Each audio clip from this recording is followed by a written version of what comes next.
Hello everyone, welcome to Anshu commerce study. I am Anshu और मैं आप लोगों को पढ़ाने वाली हूँ इकोनॉमिक्स।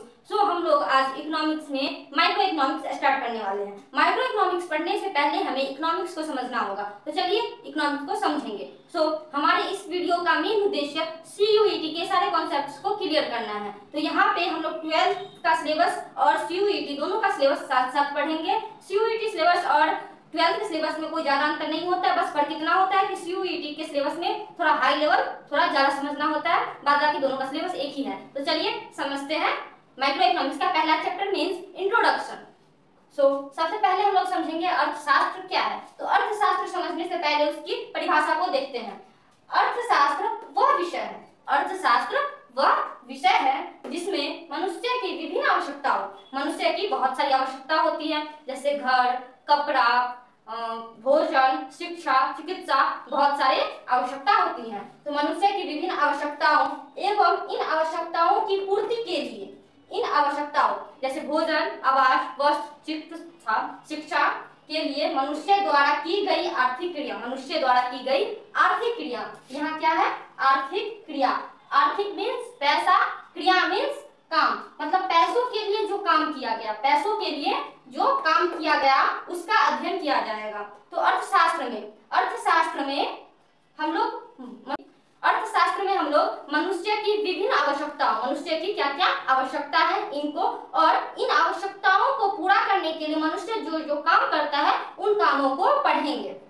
ठीक, अर्थशास्त्र में क्या पढ़ना है कि मनुष्य की क्या आवश्यकता है, मनुष्य इन आवश्यकता को पूरा करने के लिए क्या क्या करता है।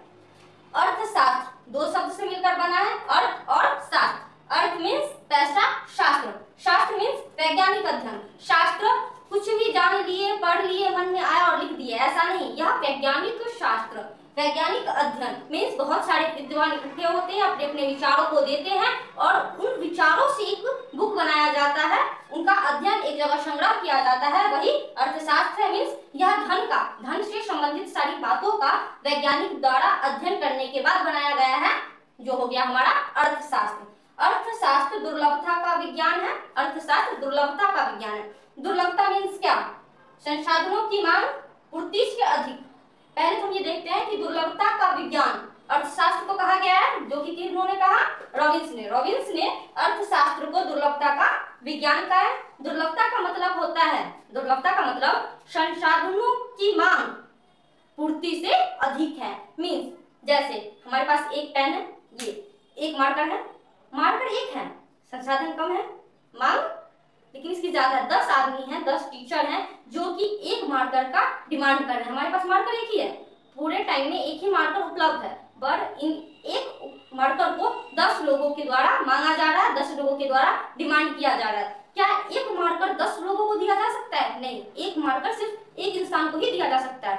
इसका क्या मतलब है? हमारा मांग पूर्ति से अधिक है। हमारे पास पूर्ति करने के लिए एक ही मार्कर है, मांगने वाले 10 हैं, डिमांड करने वाले 10 हैं, मीन्स मांग जो है वो पूर्ति से अधिक है। दुर्लभता का मतलब मांग पूर्ति से अधिक है, समझ गए? CUET के क्वेश्चन में हम लोग जानते हैं कि सारे ऑब्जेक्टिव आते हैं, इसके लिए हमें परिभाषा पे कम और इनके टॉपिक्स पे ज्यादा ध्यान देना होगा। परिभाषा को हम लोगों ने समझ लिया, कैसे बना है वो भी समझ लिया, दुर्लभता का विज्ञान है उन्हें भी समझ लिया। अब इनके कुछ वैज्ञानिक है उन्हें समझेंगे। इसमें सबसे इंपॉर्टेंट वैज्ञानिक का नाम था एडम स्मिथ। इन्हें अर्थशास्त्र के जनक मींस अर्थशास्त्र का पिता, अर्थशास्त्र के फादर कहा जाता है। ये क्वेश्चन में भी आ सकता है कि अर्थशास्त्र के जनक किसे कहा जाता है, आंसर आ जाएगा एडम स्मिथ। इन्होंने धन और कल्याणकारी संबंधी परिभाषा दिया, जैसे इन्होंने धन संबंध कहा गया, रॉबिन्स दुर्लभता संबंधी परिभाषा दिए थे, उसी प्रकार से एडम स्मिथ कल्याण और धन संबंधी परिभाषा दी है। इन्होंने एक बुक लिखा an inquiry into the nature and causes of wealth of nation, जो कि 1776 में प्रकाशित हुआ। हम लोग समझ रहे हैं एडम स्मिथ को अर्थशास्त्र के पिता कहा जाता है। इन्होंने धन एवं कल्याणकारी संबंधी परिभाषा दिया, इनकी एक बुक थी जो कि 1776 में प्रकाशित हुई। अब आगे आते हैं रैगनर फ्रिश। इन्होंने अर्थशास्त्र को दो भागों में बांटा, माइक्रो और मैक्रो। रैगनार्ड फिश ने अर्थशास्त्र को दो पार्ट में बांटा है, एक माइक्रो और एक मैक्रो। माइक्रो को व्यष्टि अर्थशास्त्र और मैक्रो को समष्टि अर्थशास्त्र कहा गया। अब हमारे पास अगला पॉइंट है अर्थशास्त्र के उत्पत्ति का मूल कारण। अर्थशास्त्र की उत्पत्ति क्यों हुई, इसका निर्माण क्यों किया गया। तो इस अर्थशास्त्र के उत्पत्ति के मूल कारण को समझते हैं।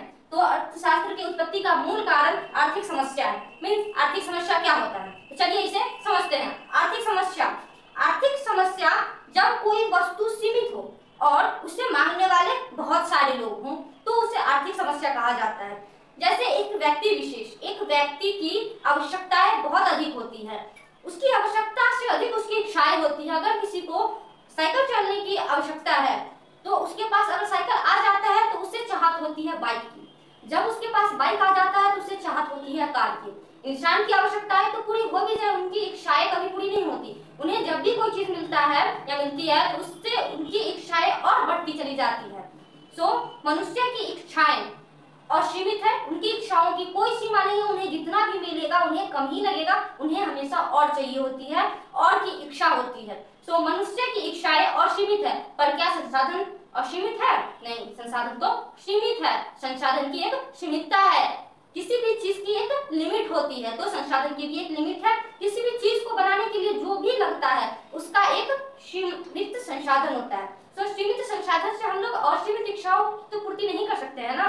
तो असीमित आवश्यकताओं के होने के कारण हमें आर्थिक समस्या का सामना करना होता है। अगर असीमित इच्छाएं हैं और असीमित इच्छाओं को पूरा करने के लिए असीमित संसाधन भी होते हैं तो हमें अर्थशास्त्र की कोई जरूरत ही नहीं होती। तो अर्थशास्त्र में हमें यह सिखलाया जाता है कि सीमित संसाधन से असीमित आवश्यकताओं को पूरा तो नहीं कर सकते हैं, पर सीमित संसाधन का प्रयोग इस प्रकार करें कि हमें अधिक से अधिक संतुष्टि मिल जाए, हमारा काम हो जाए, हमें संतुष्टि मिल जाए और जो संसाधन हमारे पास उपलब्ध है उस संसाधन में ही हमारा काम हो जाए। तो आर्थिक समस्या ही अर्थशास्त्र के उत्पत्ति का मूल कारण है। इसमें इच्छाएं असीमित होती हैं, इच्छाएं आवश्यकताओं से अधिक होती है। जितनी की हमें आवश्यकता है, हमें बस एक साइकिल की आवश्यकता थी, पर साइकिल आ जाने से हमारी इच्छा बाइक तक पहुंच गई, उसके बाद हमारी इच्छा कार तक पहुंच गई, उसके बाद और भी इच्छा आगे बढ़ती जाएगी। इच्छा की कोई सीमित ये नहीं होता है। तो इच्छा आवश्यकताओं से अधिक होती है पर संसाधन सीमित होते हैं। इच्छा असीमित, आवश्यकताओं से अधिक और संसाधन सीमित होने के कारण हमें आर्थिक समस्याओं का सामना करना पड़ता है। नॉर्मल सी बात है, हमारे पास इच्छा बहुत ज्यादा है, सामान बहुत कम है, तो हमें चुनना होगा कि आखिर हमें किसकी आवश्यकता है। इनको हम लोग ऐसे समझते हैं, जैसे मान लेते हैं हमारे घर का इनकम, हमारे घर पे जो पैसे आते हैं खर्च के लिए वो टोटल हो गए 10,000। टोटल इनकम हमारा है, हमारे पापा कमाते हैं 10,000, सो हमारा टोटल इनकम आ गया 10,000। तो पैसे आए हैं तो खर्च भी होगा।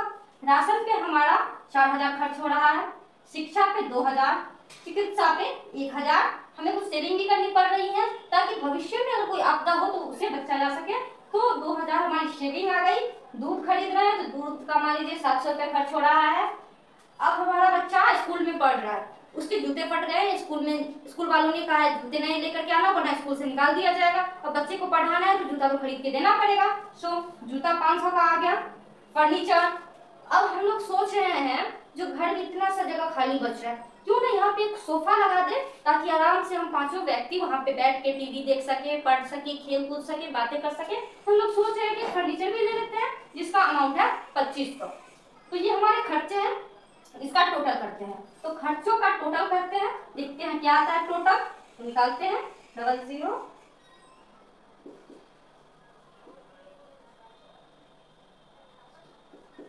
लीजिए, हमारा टोटल खर्च आ गया 12,700। पर इनकम कितनी है 10,000। क्या 10,000 में से 12,700 खर्च कर सकते हैं? नहीं। तो हमें चुनना होगा कि इन सब में से हमें क्या खर्च करना है और किसे छोड़ना है। तो चलिए देखते हैं। जैसे राशन चाहिए ही, शिक्षा चाहिए ही, चिकित्सा चाहिए ही, बचत करनी पड़ेगी नहीं तो पता नहीं फ्यूचर में क्या हो जाए।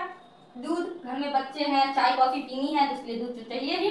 जूता, अगर जूता नहीं लिए तो बच्चे को निकाल दिया जाएगा। एक एक्स्ट्रा खर्च में फर्नीचर भी है। तो हमारे पास पैसे तो लिमिट है पर इच्छाएं अलिमिट है, और इच्छाएं असीमित और साधन सीमित होने के कारण हमें चुनना पड़ रहा है और यहाँ पे फर्नीचर का त्याग करना पड़ रहा है। तभी हम लोग इन सारी चीजों को पूरा कर सकते हैं, इन सारी चीजों की पूर्ति कर सकते हैं। तो यहाँ पे हमें फर्नीचर का त्याग करना पड़ा, इन सभी खर्चों में से कुछ खर्चों को छोड़ना पड़ा और कुछ खर्चों का चयन करना पड़ा कि कौन ज्यादा आवश्यक है। तो अर्थशास्त्र में यह सीखा जाता है कि आवश्यक चीजों पे खर्च करनी है और जो कम आवश्यक चीजें हैं उन्हें छोड़ देनी है। तो अर्थशास्त्र में हमें यही सिखाया जाता है कि किन चीजों को लेना चाहिए और किन चीजों को छोड़ना चाहिए, कौन सी चीजें हमारे लिए ज्यादा महत्वपूर्ण है और कौन सी चीजें हमारे लिए कम महत्वपूर्ण है। सो हम लोग अर्थशास्त्र को समझ चुके हैं, कल हम लोग इसके आगे पढ़ेंगे। चलिए आज के लिए बस इतना ही, धन्यवाद।